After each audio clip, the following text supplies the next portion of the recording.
Welcome to the Coast Podcast. I'm Emilie, a virtual assistant agency owner who left Amazon in 2019 to build my dream. And I'm Whitney, a freelance writer and communications consultant who never felt at home in a cube farm. We wanted to learn from people who paved their own ways like we did. So we created this podcast to talk to others who were brave enough to pick a different path. Creatives, entrepreneurs, people doing their careers and their lives their way. Join us as we make new friends, get inspired, and show you beautiful paths less traveled. Not every road leads to the coast, but the ones that do come with a great view.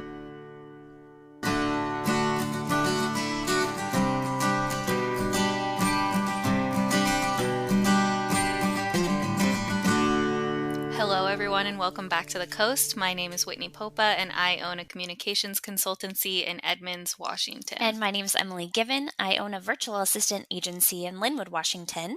And today we have on the podcast Carl Bott, who is the owner of Legacy Photo Company. Carl, thank you so much for being here today. Yeah, absolutely. Appreciate you guys having me. Tell us more about what kind of photography you're doing and who you're serving. Yeah, so with Legacy, we're a little different than most photography companies. We are a high volume photography company. So we're working with youth leagues, little league programs, schools, basically anything that creates a line. So we stay away from weddings, senior portraits, mini sessions, things like that. Santa photos, I'm all for it. Easter Bunny. If they're playing football, baseball, basketball, we're going to jump in. But yeah, so we're typically photographing anywhere from 2,000 to 3,000 kids every weekend. That's insane. Yeah, we're actually contracted. We're contracted this year for almost 100,000 kids. Wow. When you say creates a line, what do you mean by that? Yeah. So like for a wedding, obviously you're only going to work with one subject or one couple. Versus for us, like this past weekend, we had 2,200 kids that we photographed. This weekend we got So like an actual line, like a queue. Yeah, exactly. So okay. we're for better lack of terms, we're running them through like cattle. Yeah. Like I line my kids up when we used to do the Santa photos, we would be in line. Got it. Yep, exactly. So for a lot of people, that's the easiest way to explain it. So if it can't create a line, then it's probably not true volume photography. The one question that I have, and then I'll let Emilie get to it too, is one of my clients who I work with often, he used to be one of the photographers for the Seahawks, and he is very, very talented at the moving people photography, which requires certain things on your end as far as like shutter speed and ISO and all of that. But he is not so great at photography for women who do not want to have every pore shown. And I know that a lot of that is in the post, but do you have a special skill set that you say like this type of photography requires these things from us in order to do it well? I mean, people running, you have a whole special settings that you need to do. So how do you think about that? Yeah, 100%. So, action photography is a lot different than, say like wedding photography or like you said, shooting for a magazine or, something of that nature. So what we do is very process oriented. And I was never actually trained as a photographer. I like to look at myself more as a business owner than necessarily a photographer. And what I've created with our system is just that systems and process that we actually don't hire photographers. We hire people that are really, really good with kids and are, good at handling stress and work in fast-paced environments, because we photograph each child in about 30 seconds or less. We get, 3 to 4 poses in that time, and we're creating, maybe 30, 40 different images for that child in that 30 seconds. So it's really, really kind of cool. But a lot of it is the post-processing and, having everything systemized and in that process. So that's kind of our bread and butter. So we don't get too creative with posing and lighting and stuff like that. It's kind of a set it and forget it sort of photography, whereas like the action stuff, you're right. It's kind of, you're all over the place. You gotta kick up the shutter speed. You got to move fast. You got to follow the ball. Whereas us, it's stationary subjects, and but it does come down to a lot of process. And if people step outside of that process, that's when we get in trouble. So I was going to ask you, my original question left my brain, but I have new questions. Don't worry. Um, so I was going to ask you, you do like really cool, I swear you showed me some cool like fire Yeah, type. Did you show me? Yeah, fire type stuff when we were together at the yeah. Blocks. So like, how does that work when you're actually, because you said that you only have those kids for 30 seconds. Is that like a post editing effect? Yeah. So Oh, we do okay. everything in post right now. The fire photo shoots are actually a huge hit. It's kind of a fad going through. It's like a TikTok thing. It Yeah. is. The problem is, one, I can't imagine lighting a kid on fire or lighting a prop on fire because we're liable for all of that. And actually, I was going to say the liability might be yeah, it's so insane. insane. And the problem is the insurance companies won't cover it because I'm not a licensed pyrotechnic. So a lot of these photographers are getting in trouble legally for burning kids. And, I mean, some of these baseball bats cost upwards of $200. So, you burn a baseball bat that a parent just paid $200 for, you're now liable, for that because, I mean, realistically, you're the one that set it on fire. So, and you can do it so easily in post and automate it too. I mean, right before I jumped on here, I've got probably 20, 30,000 images that are all running automated while I'm talking to you guys. So, I mean, I'm making money while I'm sitting here chatting with y'all. So it's kind of a cool thing. It's really a cool Yeah. thing. So you mentioned that you are not a trained, I mean, photographer. Like that's not your Yeah. background. What is your background? How did you, like, where did you come from? Yeah, so I grew up in Michigan. I grew up just outside of Flint, Michigan. So Flint's not the greatest part of town. It's pretty rough. A lot of people know Flint because of the water, and so it was very dangerous. There was a lot of drugs and just gang fights and stuff going on in Flint. So I knew I had to get out. A lot of my friends were dying. So I moved to Nashville and my apartment actually fell through when I first got down here. There was a water main break, so I was homeless for about 5 or 6 weeks, and so I was doing door-to-door sales, and that's kind of where I got my sales education. So I got really good at building relationships with people very, very fast, because you go knock on someone's door, you've got about 10 seconds to get their attention before they slam the door in your face or worse. So it just kind of figured out sales from there. Finally got into the apartment, started picking things up. I actually fell back into photography. So I worked for a company up in Michigan. So I kind of had, a lot of the background as far as like process and what to do, and realized it was kind of an open market here. Nobody was really doing the photography thing, not well anyways. And so I just kind of took the market by storm. And now we're actually the largest photography company in Tennessee and arguably the Southeast. So we're definitely cooking. That's amazing. And I'm realizing too, the question that I had, I thought you were taking pictures of kids like playing sports, but it's more of like the team photos and like you said, the Yeah. line. I just have to keep thinking like, okay, I'm waiting in line to get my picture with my volleyball like I did in middle school. If that had taken 30 seconds, that would have been so nice.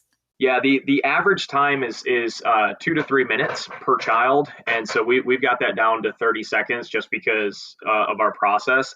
And it's team and individual. The biggest difference for us is we actually photograph each child individually, and then we Photoshop them into a team photo. So Oh, it's kind of it's kind of magic. They don't pose for a team photo. We get all the kids looking forward. They've all got professional lighting. dang. Yeah, it's really really neat. That's pretty cool. So you're not like in this like weird clump. Like this one specific photo, my senior cheerleading photos, we're all like in this, 3 rows, and some people's like hair is crazy and like I'm slumped Yeah. over. It's like really awkward. So that's cool that you like highlight everybody looking their best and then put them all together. Yep. And you said too that you had a bunch of photos running right now. I'm sure you get asked this a lot. I get asked this a lot as a writer. How much is AI playing into that? Or because in my sorority, I'll use me for Yeah. an example. we're doing our photos all the time. We're always in our little sorority poses. And I was often a floating head because I'm almost 5'7", and I was one of the tallest people in my sorority. So I was always the floating head. If I had you coming, your party pics, and taking a picture of us standing in front of the house or doing all of our individuals and then putting them all together, I would have loved to have a moment of not being a floating head. So do you as a person decide how to put those team photos together, or do you have some machine learning algorithm that's back there deciding if I'm a floating head or if I get to be in front? Yeah, so we are starting to dabble in AI slightly.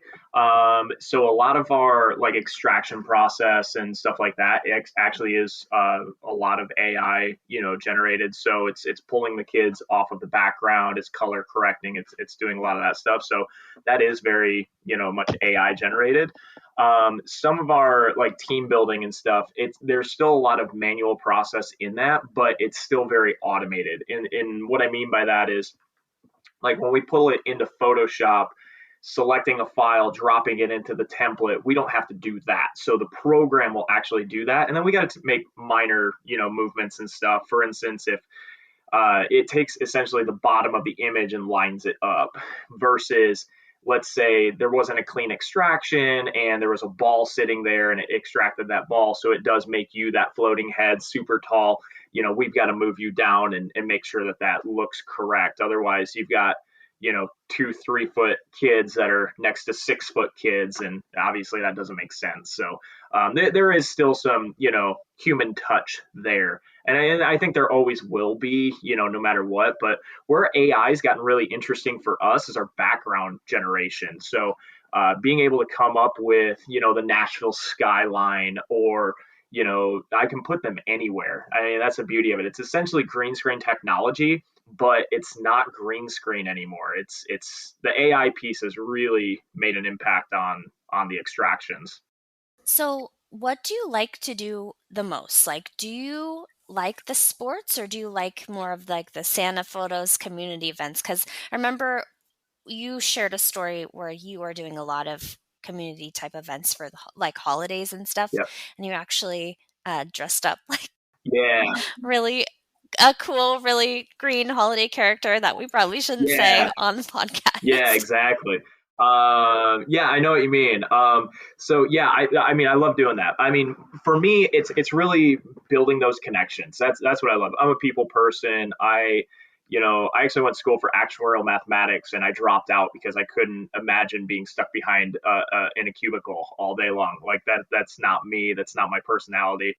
That's really surprising. That just came out of left field, like actuarial They, mathematics. I've got a couple of different costumes I work with, and I can't name any names, but so yeah, I love working with the kids. I love the look on their face when they see their favorite characters come to life. And so for me, being able to jump out and do like the Christmas stuff, and it's great. Like I just plus it's community building and it helps the business and all this and that. But honestly, if I could do that full time, shoot, and make as much money as I do with the photos, I'd be down. I mean, my wife and I joke around all the time that we would just move to Disney and work for them if we had the finance to do it. So I've never actually met a Disney male like you, my friend Carl. We bonded over Yeah, this, me, you, and Linda at the blogs. We're like, let's go to Disney. It's going to be so yeah, fun. But Carl actually proposed to his wife at Disney. I think that's yeah. so cute. So I kind of want to dive into systems and processes with you a little bit because I think that's so fascinating. And that's, you can apply what you did to your business in really any hmm business.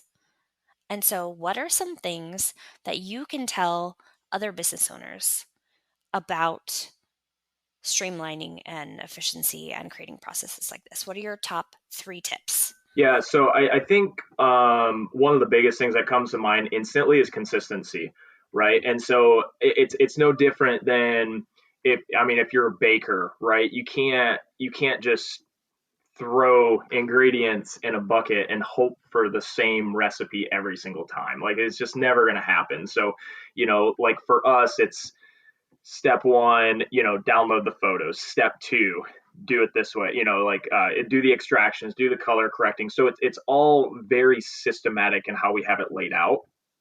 And the problem is if you skip a step, it affects everything. So it's really, keeping that consistency. I would say number two, having that wrote out. So I mean, have your playbook, have your have your recipe book. I love associating. I love to cook, so I love associating a lot of the stuff to cooking because man, I make some killer ribs and some brisket. But you know what? It's the exact same every time. Like once I nail down that recipe, I don't change it. It's like let it ride. Why fix it if it's not broken, right? Mm-hmm.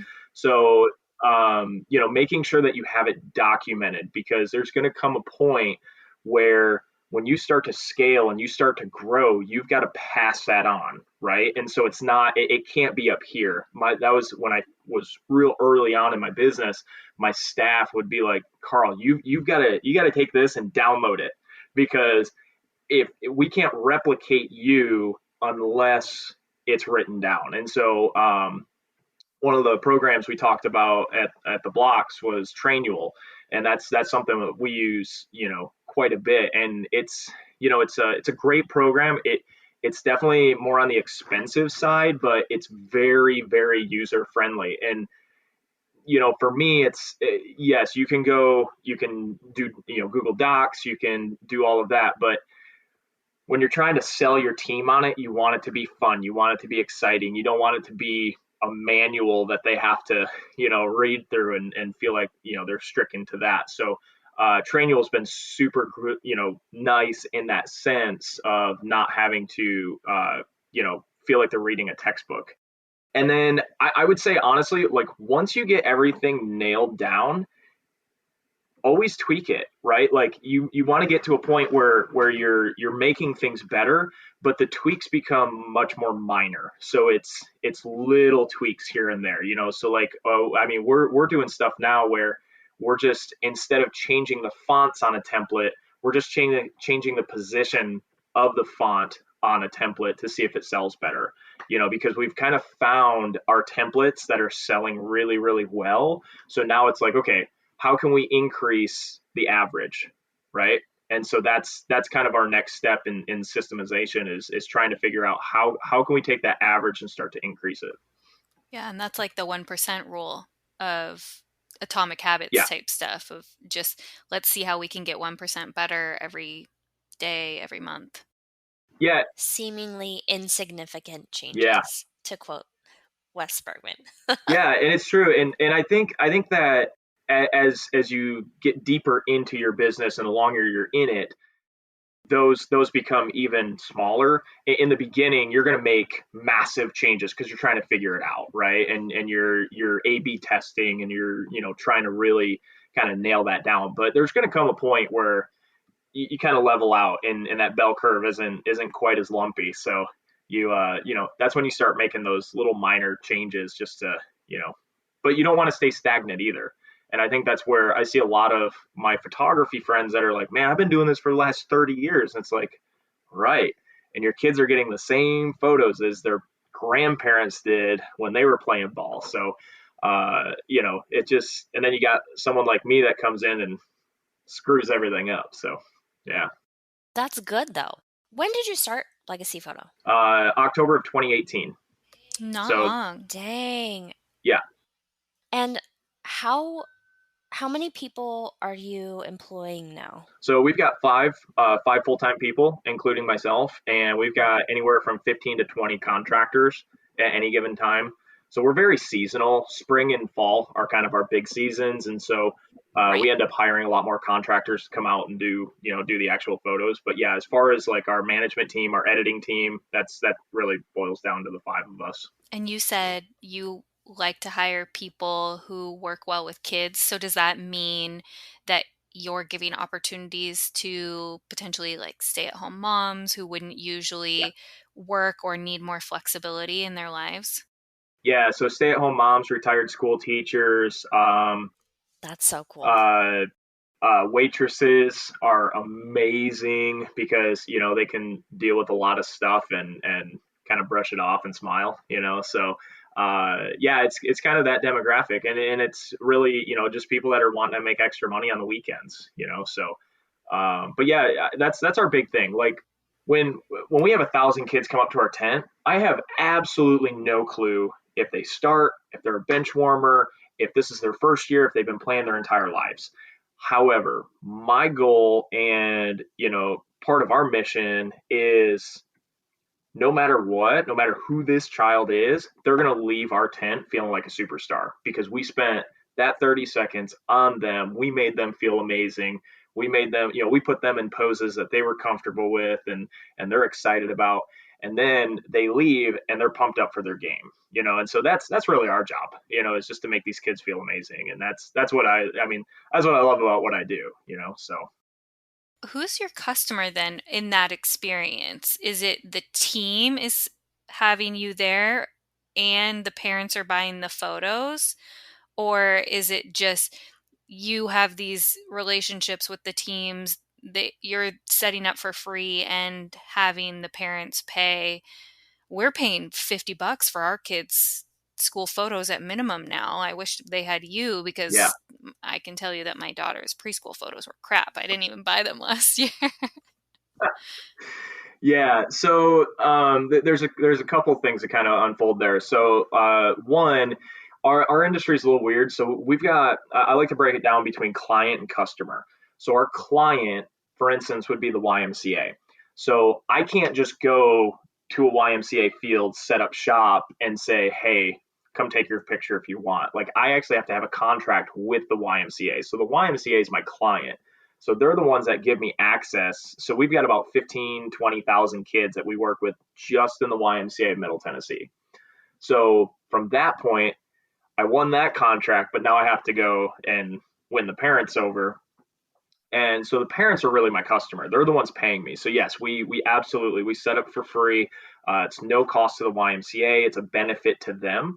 And I'm really big on, partnerships versus vendorships. Like I don't want to be your vendor. I don't want to, I'm not setting up shop and then leaving. Like, no, this has to be a two-way street for this to work. We're doing a service for you guys. You have to do, some work on our behalf to make this successful. So and we've done that. We've created amazing partnerships with our partners here in Tennessee. One thing you had mentioned, the pricing being kind of obnoxious, and it is. It's the pricing has gotten really really high on photos. One thing a lot of people don't realize is photo day is a huge fundraiser for a lot of these organizations. So we actually, for a lot of our sports leagues, we give upwards of 20 to 30% of our sales back to the organization, basically as a thank you for, hey, letting us come and work with your league. In the South, the average commission rate for a school is 50%. So in order for us to stay in business, I've got my base rate. So let's say it's, $10. I have to make $10 on this package to, make my cost and all my overhead. So if we're at a 50%, I have to increase that price by that $10 because when I cut them a check for that $10, I still have to make my 10. So it literally doubles the price. And so that's something just nationwide a lot of people don't know about. I had no Yeah. idea that schools Me make money neither. on school Yeah. photos. I Well, had then they, no idea. Yeah, That's I wrote interesting. a $15,000 check to one of our soccer oh, leagues. I love that. I want my Yeah. kids' photos to be nice though, like yours. Yeah, I'm happy to Yeah. pay it if Yeah. I know it's going towards a good place and it's a photo I'd like to display. But when Yep. it's not even in focus, there's no way you're getting my $50 for that photo. Yeah. That's fair. I understand. And you said, And that's a basic thing. yeah, you said too that you have all these backgrounds that you play with too. When you're going and creating these partnerships, you get the client. Has that with some of the older, more established, they see photos a certain way, has that been a little bit of a conversation you've needed to navigate of them understanding how you put the photos together? Because I can imagine that even thinking of some of my clients who aren't even old, they just might be a little older school than me, thinking of this is going to take 30 seconds and then we're going to put it all together and you're going to have your team photo. They would really need to Yeah. see a presentation of that in order to understand. Yeah, absolutely. And so what I'm really big on, like in my sales process, is it's all about them, right? So how do we help the client? And the client doesn't care about the photos. And that's the crazy part. So like when I go into negotiations with a new organization or a new league or a school, it has nothing to do with the photos, because as a professional photographer, they assume I can take a good photo. So what I sell them on is the process, is the fact that, hey, because we photograph each child in 30 seconds or less and we're getting this quality, I can have all your kids done before lunchtime, which means no spaghetti stains, no pizza stains, it's our number one rule. I'll bring 10 stations if I have to get them done before lunch. Period. End of story. Like for our sports leagues, we're completely paperless. You don't have to pass out order forms. Oh my gosh, that's the best thing ever, right? Oh, by the way, we mail home, so you don't have to pass out photos. There's another hook. I got them on that, right? The commission's back. We're going to sell more because we do a better job. So it's a completely different sell to the client than it is to the customer. And I think that's where a lot of photographers are, they go wrong, is they show up with their 8x10 and they're like, look what I got, and it's like, well, you can get an 8x10 from Walmart. Like that doesn't impress anybody, and they don't care because 90% of these guys don't have kids in the league. So, it's just interesting how my sales background has really helped kind of develop the business more than the actual photography itself. So Yeah, the time savings and the stress savings on their end is huge, and that's money. So at the end of the yeah, day, everybody's happier because their lives are easier and they're making more money, which is great. I love that. yeah, I have a question. So I was just looking at your website because I multitask when I'm on these things. One, the thing where you enter your website and it like explodes and then shows your logo. yeah. So cool. Love. And two, do you have 3 different brands under your parent company? Technically, yes. And the funny thing Okay. is, so I was on the blocks twice. So I was on season 4, and Michael Solar was one of the coaches that season. And one of the issues we had was I'm known as a sports guy in my industry. Well, we started getting, I mean, we had about 60,000 athletes we were working with, and they started asking me if we would do dance photos. I said, yeah, sure, we'll do dance photos. But I can't sell dance photos the same way I sell sports. And so I had to kind of rebrand a little bit. And then same And it's thing, not the same SEO or anything either. It's like right? completely different. Yeah, it Yeah. is. And so schools were the same thing. It's like I couldn't go to a school and say, hey, I'm with CB Sports Photography, and so that's kind of where legacy came from, because I was trying to encompass everything. And I was like, what are we doing? Like, what's the purpose of what we do? We're showing these kids legacy, right? We're doing their school photos, we're doing their dance photos, we're doing their sports photos. So anything that they're doing as a youth, we're capturing those moments. And so and that's actually our tagline is, we capture moments that last a lifetime.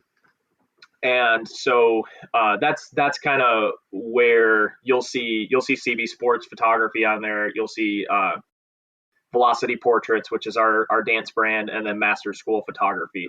We are kind of getting away from the different brands a little bit and branding more legacy. I haven't updated the website on that because a lot of people still know us as CB Sports Photography, but yeah, that's been a challenge. I'm not gonna lie. It's trying to rebrand and show ourselves as a completely different company when we've built this monster under one name. So Yeah, and you have a lot I mean, these people are completely different customers, but one of the things that's exciting too is you have the 360 booth, which probably applies to all of them. That's been a big trendy thing. yeah.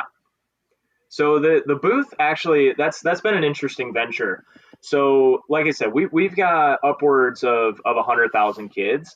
that we're working with. And one of the questions we get, I'm at an event and parents come up to me all the time. Hey, do you guys do birthday parties? Do you do corporate events? Do you do weddings? And everybody thinks that in photography, weddings is where the money is. And it's just not the situation. It can be, but I mean, I just saw a wedding photographer jump on this wedding on Facebook the other day for $500 for an 8-hour shoot. And I'm sitting there like, oh, it's just so bad. And that's not even including the tens of hours, hundreds of hours you're going to spend editing. Yeah.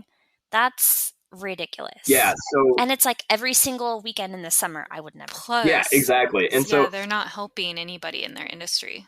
Oh, and the competition's huge. I mean, everybody that has a Sam's Club or Costco can become a photographer nowadays. So, but we're making on average $15 to $20 for every child we photograph, whether they purchase or not.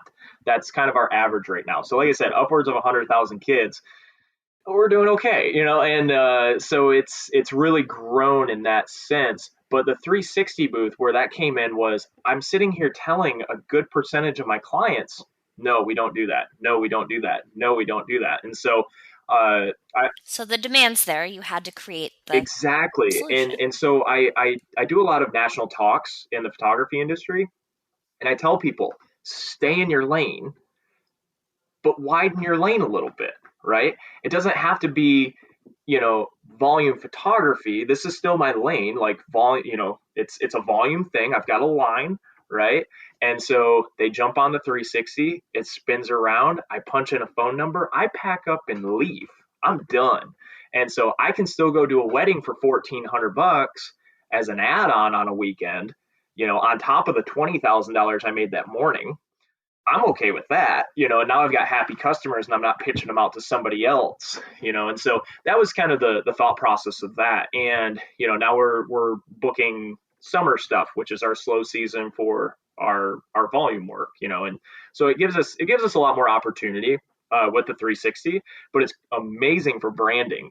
When we go and we do, different corporate events, or we do like a booth or something at a trade show, it's great to take that out and, have fun with it and then talk to people about our school photography or our sports photography. Yeah, I had a friend, I don't know if she was looking at your website, but she specifically was looking at some photographer in Nashville who does this 360 thing that's 90 seconds for branding photos. And you go in to his studio. You might know who this person is. I don't remember who it was. She wanted us to fly out to Nashville specifically to do this 360 thing that he does that's very high-end looking and I can't remember how much it cost, but you get hundreds of photos to use in that 90 seconds. And as a person who runs a business, having content to use to talk about your business for that price, it was almost like worth the flight out to Nashville just to do it. Right. Yeah, it's a cool little system. I mean, like I said, for us, it's really just been more of a tool, than anything. I mean, again, we're not making a killing on the 360. I mean, don't get me wrong, our bread and butter is still in the volume photography, but it's definitely been a tool. I mean, we've picked up other gigs because of it, and it's like, we picked up 2 schools that'll probably pay us $40,000, because of a couple, $1,000 little events that we did. So I'm okay with that trade-off. Yeah.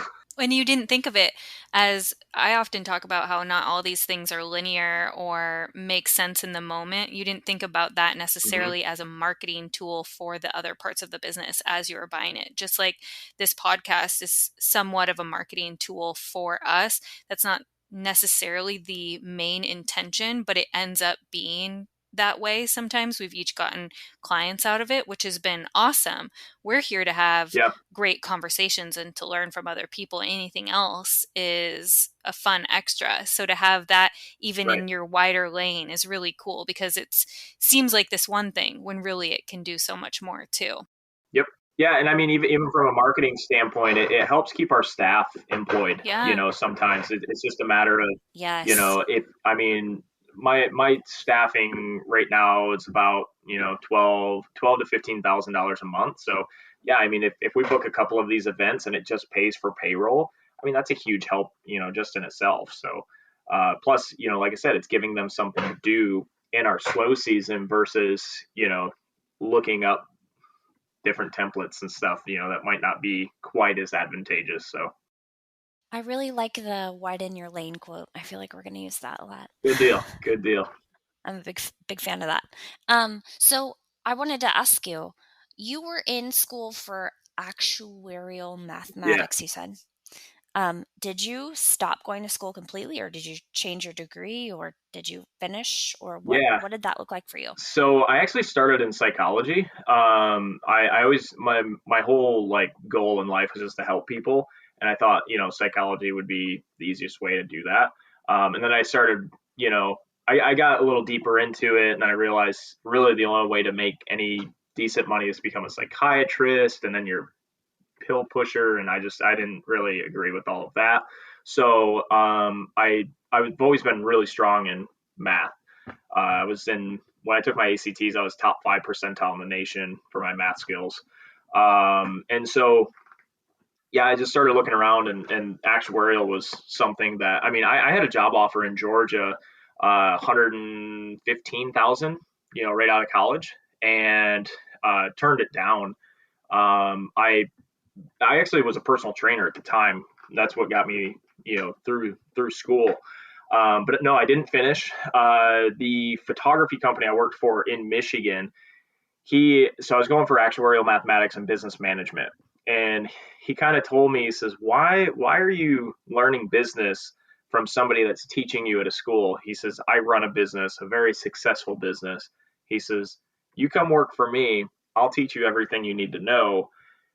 But the caveat is I need you here full time, like not there. I don't need your head there. I need you here. So I kind of took a leap of faith, and I dropped out and went to work for him and learned a lot, and then moved to Nashville and became homeless. It was great. Yeah. So I ask it for a specific reason, though, because I also did not graduate college.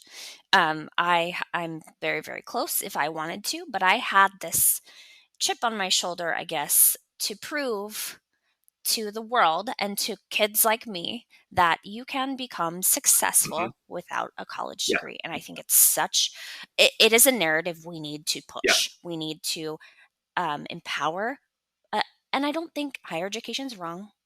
But I don't think it's the only way. And so hearing other people's stories, like your story, you're wildly successful. You tried a bunch of different things.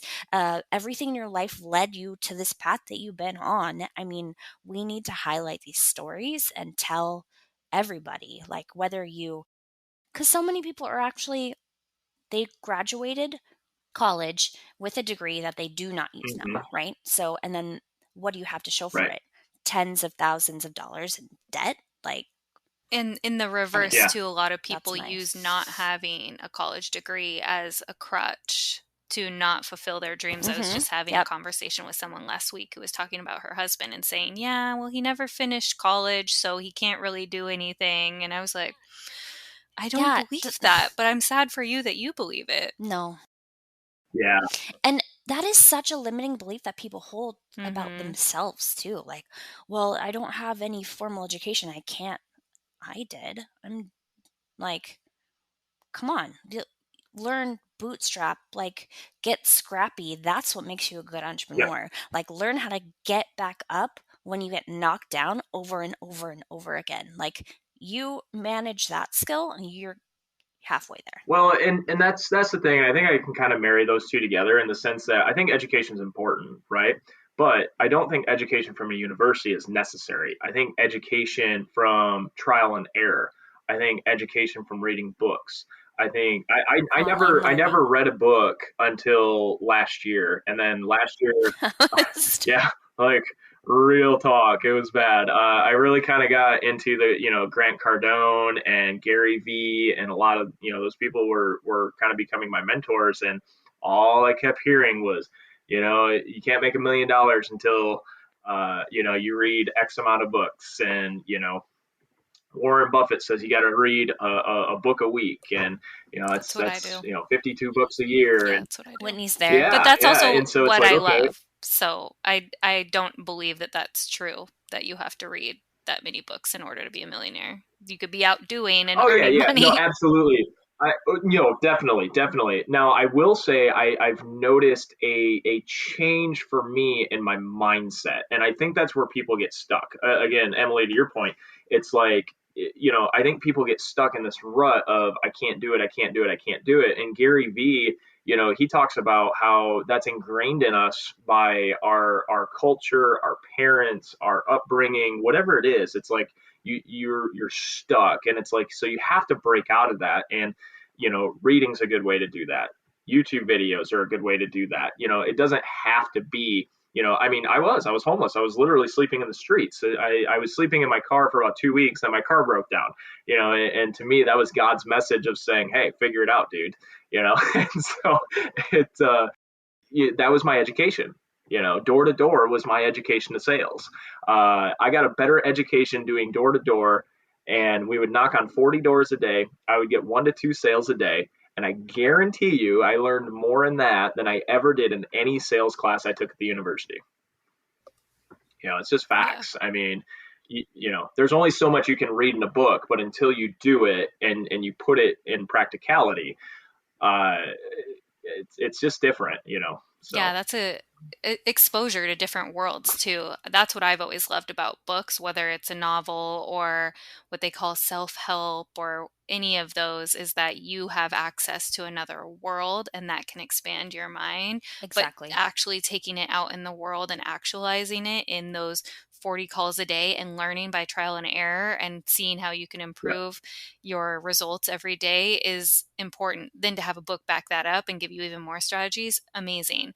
Which is a great segue into, I'm going to rapid fire you with our questions and start with one that's usually in the middle, which is telling us about a book or you read or a podcast you listened to recently that changed the way you're thinking about your life or your business. As he's wearing a 10X hat, which is a great book by Grant Cardone.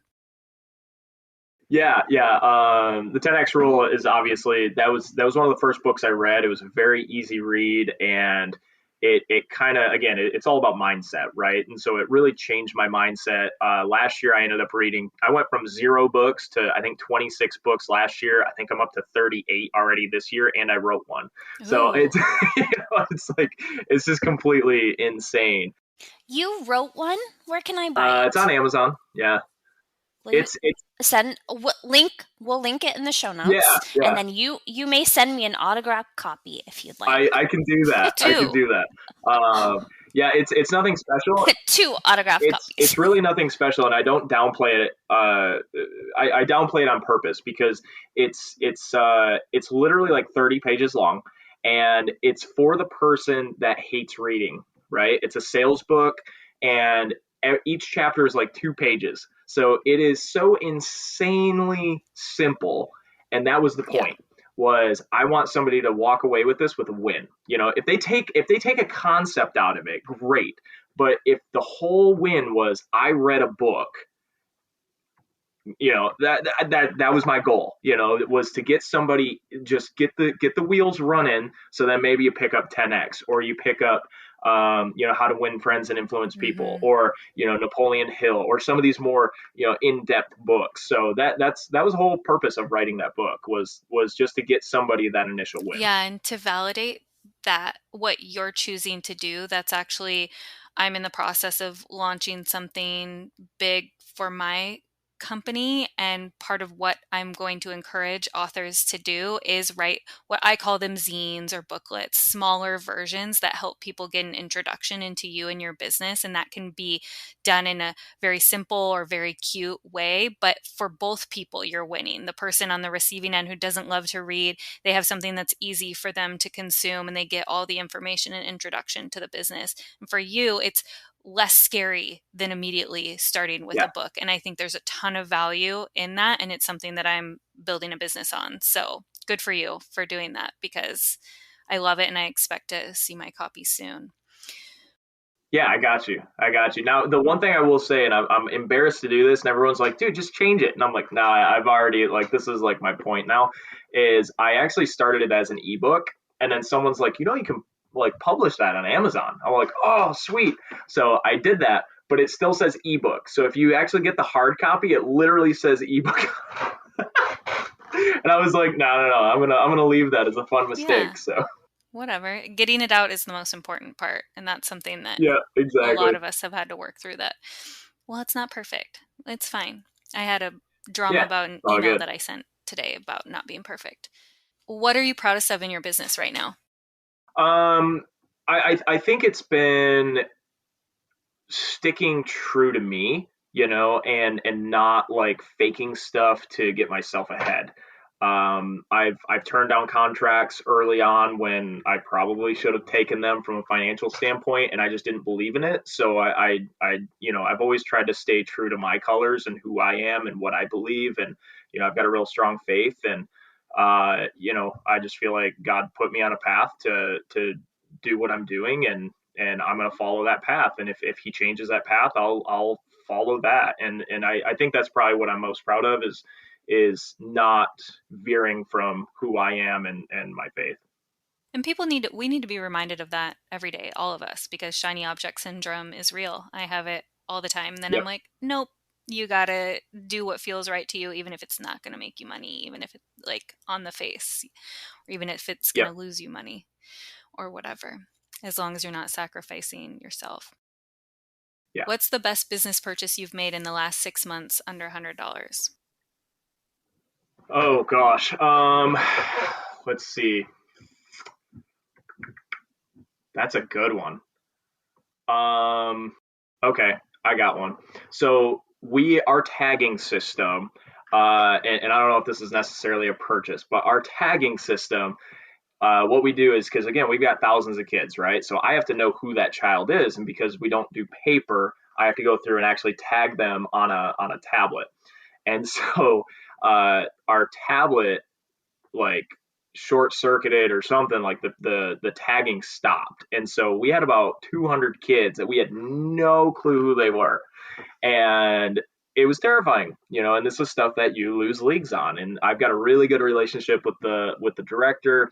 So I called him up and I said, hey, can I take you out to lunch?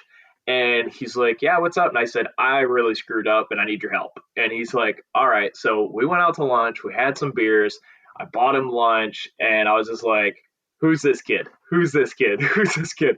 And I would say that it saved me a contract, and that was, $5,000-$6,000 contract that, so yeah, that's a very creative way to answer this question, and I love. Yeah, like I said, it's probably not what most people are saying. It wasn't. No, I like. It wasn't a flashlight awesome. Or something like that. Yeah, I would say it's stuff like that. I mean, I've got all of our directors, all of our managers, that we work with, our partners. I've got all their Chick-fil-A menus. Like when I show up, I bring them lunch, I bring them cookies. I'm buttering these guys up. Heck yeah, I am. So no shame. Yeah, I mean, it works. So, look at just the people who, like you said, the pill pushers. So they made a lot of money from it, and we can too, doing better, more meaningful work. Right. Last one I'm going to ask today. What's one life experience everyone should have? Go homeless. You'll learn a lot. No, I'm sure you do. Don't do that. It's terrible. It's absolutely horrendous.